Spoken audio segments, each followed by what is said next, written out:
12 June 2025 Ahmedabad বিমানবন্দর। সময় দুপুর 1:38। এয়ার ইন্ডিয়া ফ্লাইট AI-171 গেটউইকের উদ্দেশ্যে উড়ল, কিন্তু 6 মিনিটের মধ্যেই আকাশে ভেসে উঠল একটি শব্দ, মেডে। বোয়িং 787 ড্রিমলাইনার 242 জন যাত্রী ও ক্রু নিয়ে আচমকাই রাডার থেকে উধাও হয়ে গেল। কিছুক্ষণের মধ্যেই আকাশে দেখা গেল আগুনের গোলা। প্লেনটা বিধ্বস্ত হয়েছে।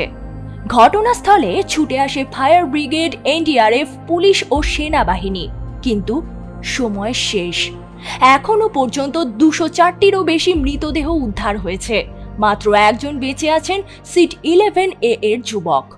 তিনি গুরুতর অবস্থায় ICUতে ভর্তি।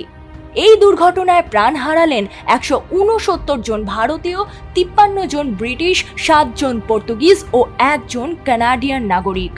এটা শুধু একটা বিমান দুর্ঘটনা নয়, এটা 242টা স্বপ্নের শেষ।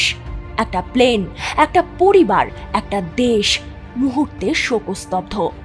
DGCA ও AAIB ইতিমধ্যে তদন্ত শুরু করেছে।